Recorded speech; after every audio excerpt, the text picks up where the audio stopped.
Amada Iglesia del Señor, sean todos bienvenidos en esta mañana. Gracias a Dios por la oportunidad de poder meditar en este tiempo su palabra. Hemos estado tocando una serie de devocionales acerca del Nuevo Testamento. El día de hoy quiero compartirles de un rasgo muy específico, muy general y sobre todo glorioso de lo que nos habla en el libro de Primera de Corintios, capítulo 15, en el verso 20. Primera de Corintios, capítulo 15, verso 20 es digamos así, el fundamento de nuestra fe, de todo cristiano, de todo hijo de Dios. Veamos, y dice el Primera de Corintios, capítulo 15, verso 20. Dice, mas ahora Cristo, fíjese, mas ahora Cristo ha resucitado de los muertos, primicias de los que durmieron es hecho. Mas ahora Cristo Jesús ha resucitado de los muertos, primicia de los que durmieron es hecho. Fíjese que, amado hermano, amado joven, señorita que usted nos está escuchando, la ciencia está dando muchos avances tecnológicos y dentro de las investigaciones científicas hay un proceso que se llama la criónica. La criónica es un proceso de congelar a una persona a 130 grados centígrados, bajo cero, lógicamente, ¿no? Bajo cero después de fallecido. Esto con el objetivo o con el propósito de esperar el progreso de la tecnología para que más adelante se pueda descongelar e intentar revertir la muerte. Desde tiempos pasados, la persona ha querido tener una inmortalidad en su alma. Y los alquimistas, por ejemplo, de tiempos antiguos, buscaban la piedra filosofal con el hecho o con el proceso o con la intención de buscar la eternidad, es decir, de nunca morir. Pero nosotros sabemos de que la piedra filosofal simplemente quedó ahí en una historia, en una intención simplemente humana.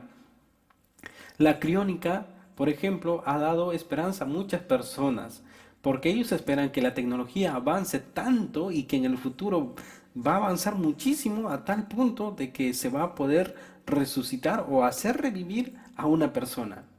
Y si usted desea, por ejemplo, y espero que no, mi amado hermano, si usted desea que le congelen después de morir, esto le costará más o menos unos $200,000.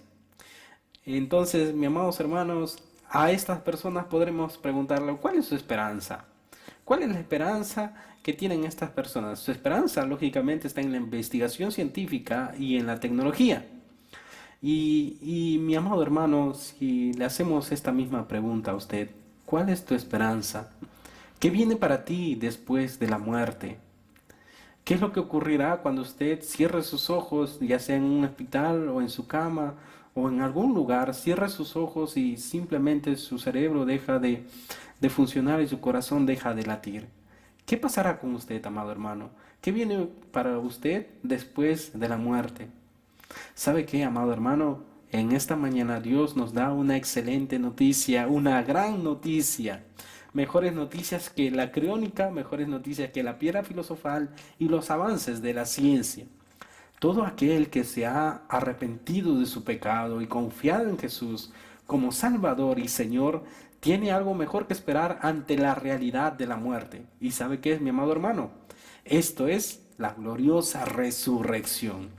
Esa es una esperanza verdadera, no es algo ficticio, no es que estemos esperanzados en algo que finalmente no se vaya a cumplir, sino que esto es la única esperanza que existe para el cadáver de una persona.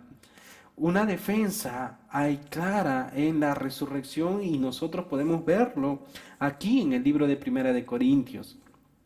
La resurrección de Jesús es de suma importancia. Pablo aquí se está refiriendo a la resurrección 53 veces, no solamente en Primera de Corintios, sino en todas sus cartas se refiere 53 veces.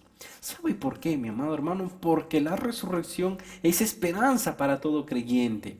El pasaje central de la literatura del apóstol Pablo para referirse a la resurrección es Primera de Corintios capítulo 15. Y si usted ve en su Biblia, en la parte superior, dice como subtítulo, la resurrección de los muertos.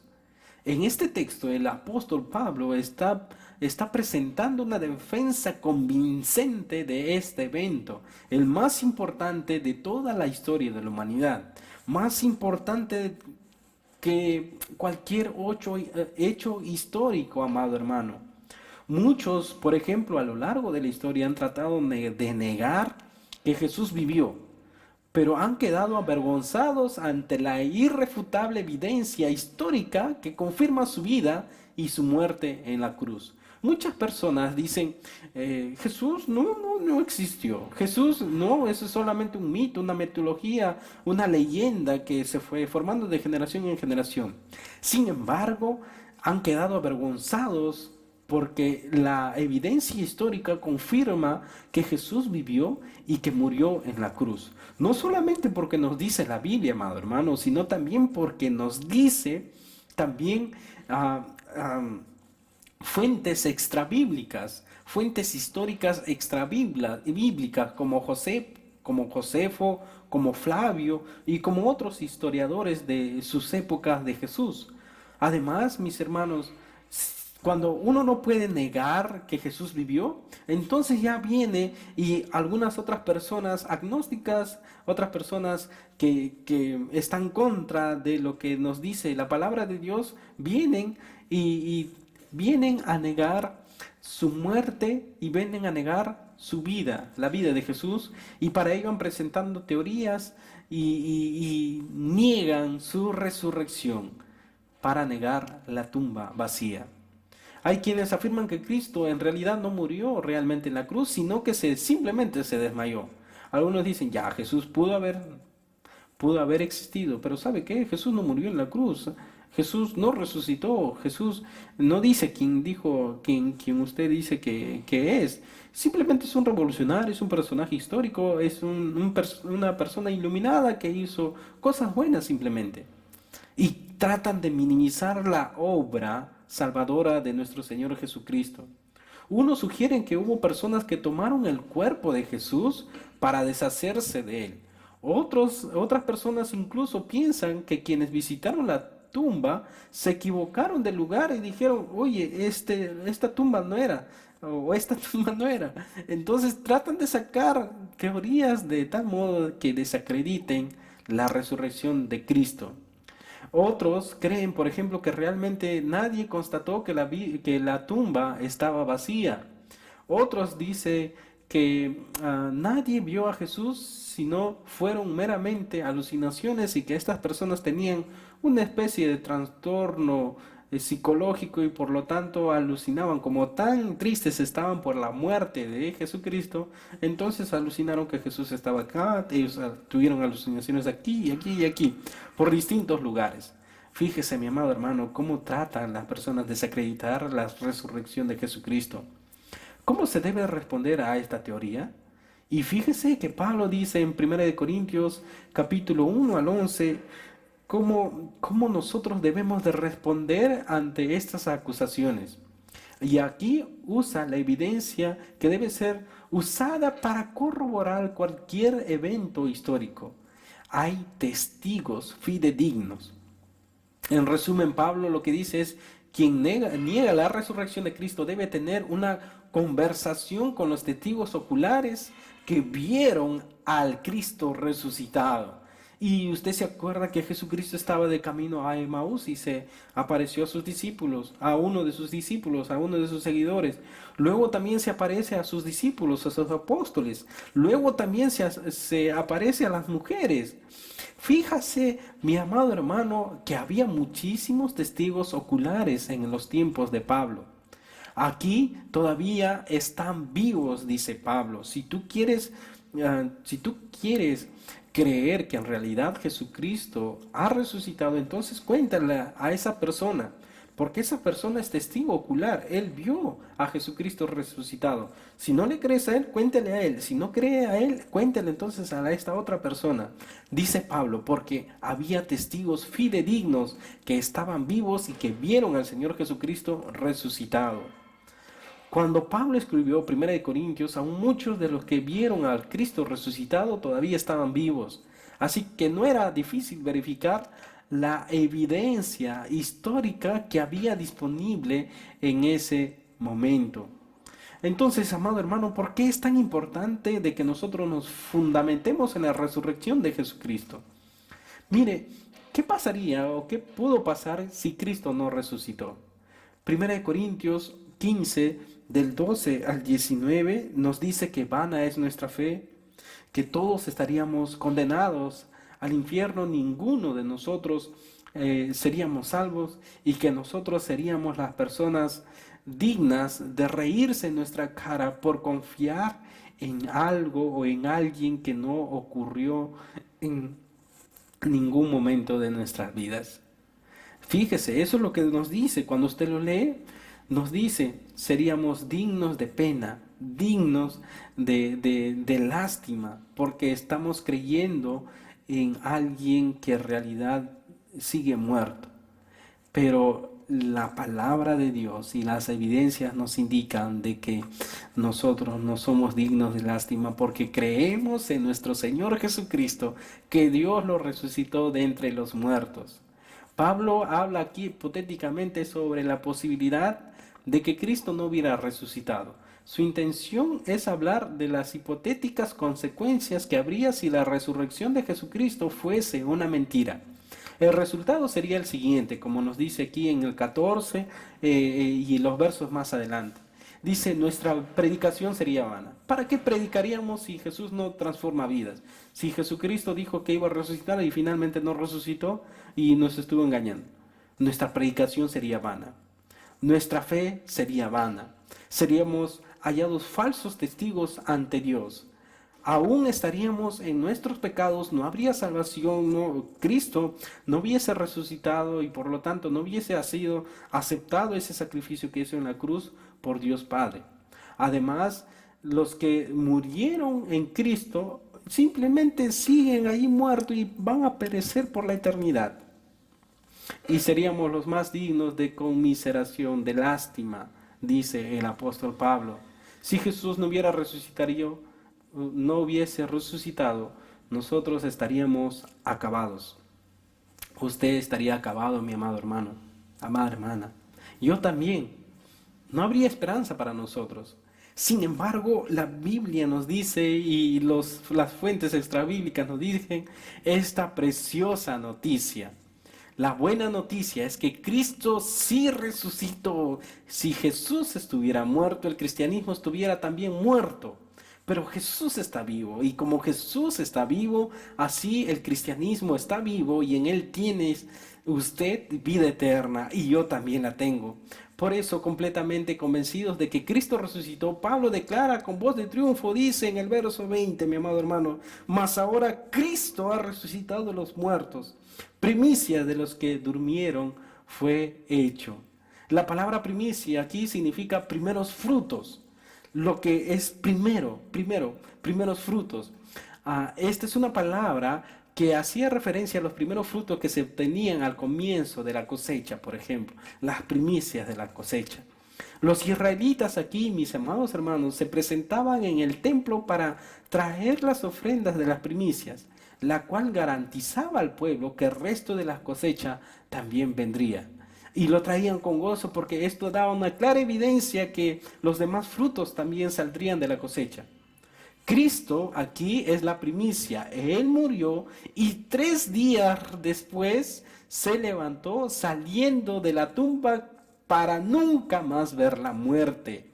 Su resurrección te garantiza que habrá una cosecha, amado hermana. Cristo es el primero resucitado de entre los muertos y nosotros también resucitaremos con nuestro Señor. Viene un día en el que todo el pueblo de Dios será resucitado para vida y entrará en el reino de Dios.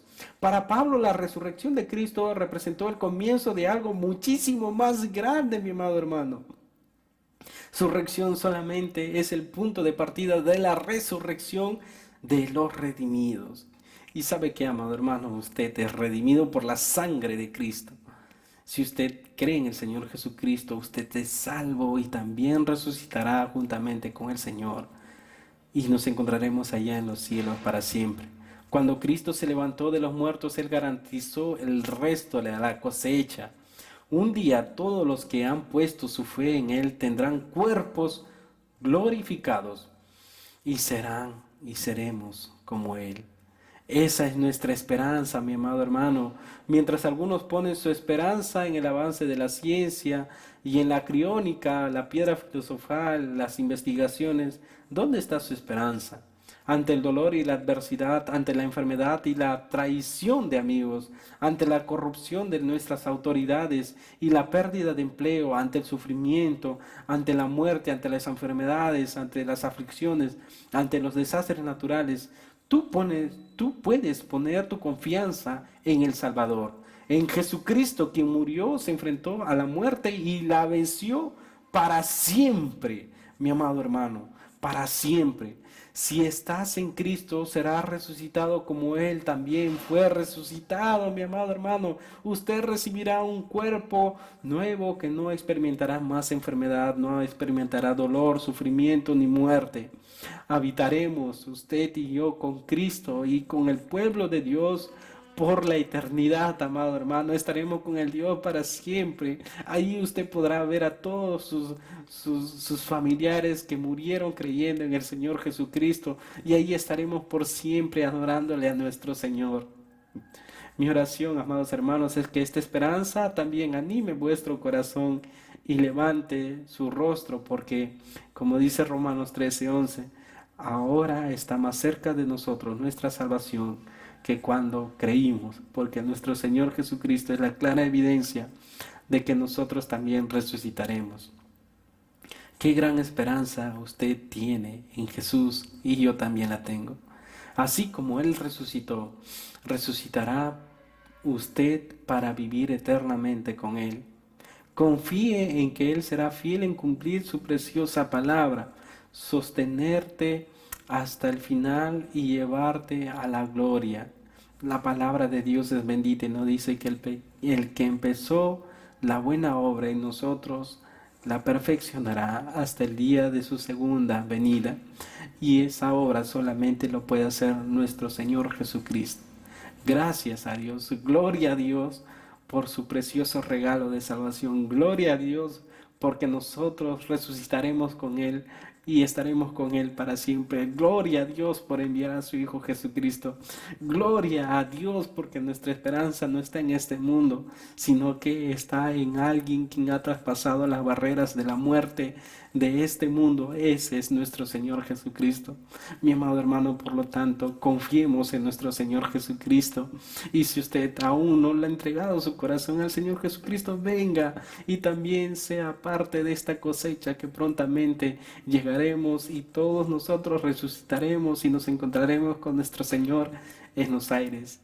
Que esa sea nuestra esperanza diaria y no dude de su fe, mi amada hermana, mi amado hermano. Dios los bendiga.